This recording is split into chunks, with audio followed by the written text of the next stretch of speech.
What's going on, guys, and welcome back to another episode of Career Mode. This is episode number 85, and we start today's episode by taking a look at the final group stage table with Canada and also the tournament tree as well for the knockout stages. After finishing in second place in the group thanks to that unforgettable 3-0 victory against Uruguay in the final game, we've been drawn against England in the round of 16 for the World Cup here in Russia 2018. It just had to be, didn't it? Taking on England for the round of 16 stage with Canada. Just getting to this stage has been incredible for us. When we came into our group, I said we could get through it. Germany, Sweden, and Uruguay. It was going to be difficult, but after the opening game in the group, losing to the world champions Germany, no shame in that. I was thinking maybe, just maybe, it is going to be too hard for us to do in our first ever national tournament with Canada. But to get to the round of 16 stage, an incredible achievement after those two wins against Sweden and Uruguay. But now taking on England here, what a game this was going to be. And of course, we were going to be considered massive underdogs once again coming into this game, but just 32 minutes in,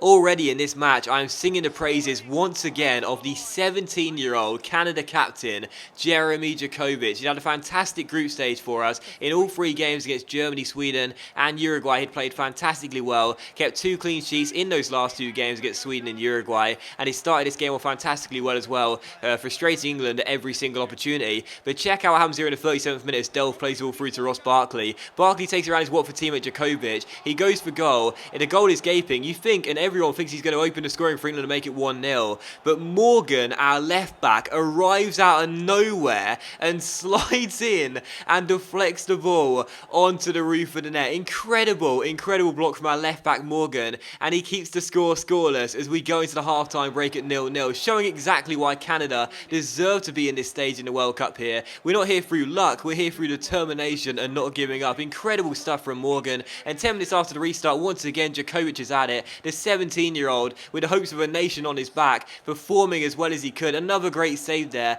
as he keeps it goalless. In the 84th minute, check out what happens here. Sturridge finds Davis, who goes for goal. Our centre-back for Watford hits the post, and as Henry clears the ball away, it comes to Loreen, and as England have forced too many bodies forward here, Loreen takes it around Smalling. He's about to run through one-on-one and possibly score the goal, but Chris Smalling, with an incredible last-ditch challenge from behind, wins all of the ball, a fair tackle, and gets it away as it remains England 0, Canada 0. But from that we drew strength and had another great chance 3 minutes before the end here. Once again Loreen's causing problems, takes around Klein, plays a great through ball inside towards Chapman, who goes for goal, but Joe Hart makes a great save, and again Smalling is there to turn it behind for a corner. So still 0-0 in this game, and from the corner Junior Hoylett crosses the to the centre as we can still nick a shock winner here. The header by Osorio goes wide the post though and behind for a goal kick, and it was how the game would finish after 90 minutes. England 0, Canada 0. One of the most exciting goalless 90 minutes I've ever seen as it remained goalless going into the extra time period here. But after the end of the game, it really seemed like it was going to be anyone's game in extra time, not just England, who had been playing the better for the 90 minutes. And 5 minutes into the extra time period here, we had a great chance to make it 1-0 as we roll it through towards Osorio, who goes for goal. But again, Joe Hart makes a great save, and eventually it's cleared away by England. So still 0-0. But in extra time, the game had basically been turned on its head, because for 90 minutes it was all about England trying to get the opening goal of the game and get themselves through to the quarter-final stage. But in extra time, it was all Canada, and the Toilet finds throwaways here. He plays it inside to Osorio, who picks out Clans Loreen off the bench, a Watford Academy player, and Loreen in the 102nd minute, 16-year-old winger, off the bench, fake shots round the England man, and scores the goal that could send Canada into the World Cup quarter-finals. I wanted to celebrate for the bench, but the animation stopped before I could do so. But Clans Loreen, 16-year-old winger, 61 overall I think he is. I brought him off the bench, just thought why not, we'll see what he can do. He fake shots round the defender. I think Hart should be doing better in fairness, but either way, Clans Loreen, never even used the guy before. I think he's still in the academy. Makes it Canada 1, England 0, and possibly will send Canada through to the World Cup quarterfinals. But despite England being shocked here, they weren't going to give up. The favourites tried to respond here with Henderson going for goal and putting this shot just wide of the post and into the side netting, as it was still 1-0 to Canada. And in the 112th minute here, another chance for England to try and grab themselves the equalising goal and send the game to penalties. But Walcott's shot goes over the bar and behind for a goal kick, and it was how the game would finish. Final score, England 0, Canada 1, and we are through to the World Cup quarterfinals. No real surprise, Djokovic gets all the plaudits, but Clanslerine, the 16-year-old, comes off the bench and scores the goal that sends us through to the World Cup quarterfinals. One of the most fun games I've ever played because it was all about just, hoping for the best in this game. England had 17 shots, 7 on target compared to our 6 and 4, more possession as well. But for the entire game, the most fun thing about it is that for me,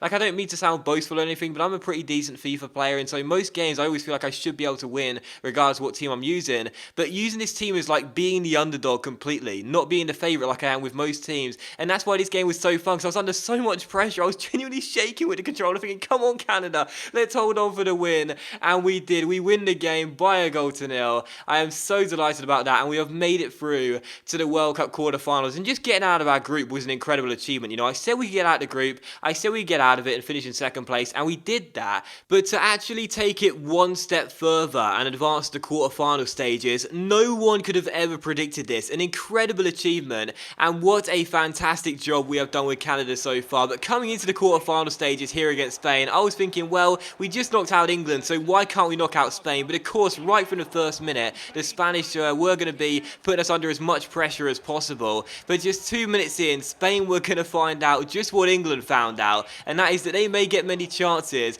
but they are not going to beat this guy with much ease. Jeremy Djokovic, the 17-year-old, had already made 2 big stops here. First to Iniesta, and then Sergio Busquets, and then Diego Costa in the 25th minute as he kept it Canada 0, Spain 0. And our 17-year-old captain is having the tournament of his life here as it remained 0-0. And in the 29th minute, why am I even surprised about this? Once again, it's Djokovic with an incredible save to deny Busquets for a second time. And in half an hour, he'd already pulled off 4 world-class saves to keep the score. Canada 0, Spain 0. What a start to this game from Spain. But Jeremy Djokovic was playing like Manuel Neuer, Peter Schmeichel, Lev Yashin, any goalkeeper you want. He was on fire in this game like he has been throughout the entire tournament. But in the 39th minute here, one of our rare trips into the Spanish half, as we were pegged back in our own half for most of the first half, you won't be surprised to hear that, we got ourselves a free kick 24 yards out. Didn't really know who to give it to here, so put 3 men over the ball. And as you can see, I ran over the ball to number 4 first, then McKenzie runs over the ball, the wall jumps, and then Jeremy Haber, the 17-year-old, goes for goal. And I mean, I just don't know what to say about this, but Jeremy Haber makes it Canada 1, Spain 0, 6 minutes before the break with our first real chance of the half, and gives us a shock lead in the World Cup quarterfinals. But what a free kick from Jeremy Haber. He got an assist for the goal we scored against Sweden, which Loreen scored, our first goal of the tournament. He then scores here his first goal for Canada. He's 17 years old. He's got the most potential in the Canada team. He's got the potential to be special. 65 overall, just like Djokovic, a Watford graduate, and he makes it Canada 1, Spain 0 with his second goal in the World Cup. Was that his first goal? His second goal even, as of course he did score in the game against Uruguay. But still, Canada 1, Spain 0 in this game. In the 43rd minute though, sadly for us, Jeremy Djokovic would be beaten for the first time since the Germany game. But this was just so sad because we were holding on for the lead at half-time. A big psychological boost that would have been for us, but Spain equalised here. But this was a really unfortunate goal. Pedro's header hits the bar, but it falls straight back to him, and he just nods the ball into the open goal as Djokovic had already dived to his right-hand side. And it was no less than Spain deserved. Spain deserved to be in front of the break, not just on level terms, but either way, I felt bad for Djokovic. What a game he was having. But it was now Canada 1, Spain 1. And unfortunately for us in the second half here, Spain continued in the second half like they had done in the first half. And 25 minutes after the restart with 20 minutes to go, the Brazilian-born Spaniard Diego Costa would put Spain in front for the first time here. And what a strike it was too. You couldn't fault for Djokovic for the first goal. You can't fault him for the second one either. What a strike that is by Costa. Right into the top corner. And it is Canada 1, Spain 2. And unfortunately for us, it looks like our World Cup dream is going to end here. But we didn't give up though, and with 10 minutes to go we had a good chance to equalise here as Isco gives the ball away. It comes to our number 4 who goes for goal from range but drags a shot wide, the post and behind for a goal kick. We were looking tired, we were looking as though we were going to be on the plane back to Canada here with our heads held high, but we refused to give up though, we refused to die down. And as Ferroez gets on the ball here with 4 minutes to go, he takes it around his man and finds the number 4 who plays it inside towards Osorio, picks out a Kindele off the bench, and Akindele goes for goal and scores as well. And with 3.5 minutes to go, know. You just knew it was going to happen. Canada refused to give up. Canada refused to die. Canada refused to go home. Canada 2, Spain 2. What a lovely work goal it was as well. Osorio inside to Akindele off the bench, and what a finish right into the top corner as we make it Canada 2, Spain 2, and potentially send the game into extra time. He comes off the bench, and what a finish that was, right into the top corner. No chance for the keeper. The number 21 puts us back on level terms in this game and does make it Canada 2, Spain 2. So incredible stuff here with just 3 minutes to go. We rescue the game, and we will surely be taking the game into extra time for another 30 minutes worth of football. But in stoppage time, it is absolute heartbreak for Canada because Spain got themselves one final opportunity to win the game instead of seeing it go to extra time, and they would do just that. They went down the right hand side, crossed the ball into the centre, Isco left it, and Diego Costa, the Chelsea striker,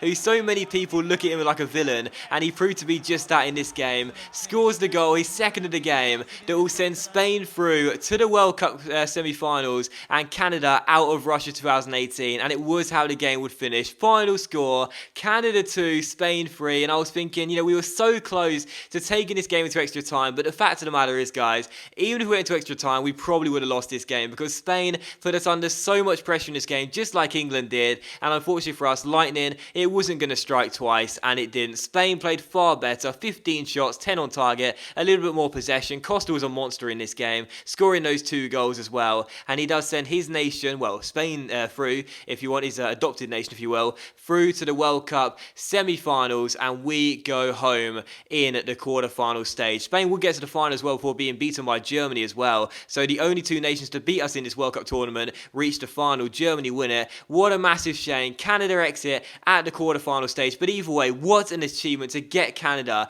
to the World Cup quarter-finals and to be just seconds away from taking the game to extra time in that quarter-final period. A fantastic achievement for us, but sadly, it does end here. But that does end the episode though, guys, so thank you very much for watching the video. I really hope you have enjoyed this side story here of Canada. If you have, then please do leave likes. That is much appreciated. Of course, it really does help my channel out. The new season Watford will start very soon, and I'll see you for that episode very soon.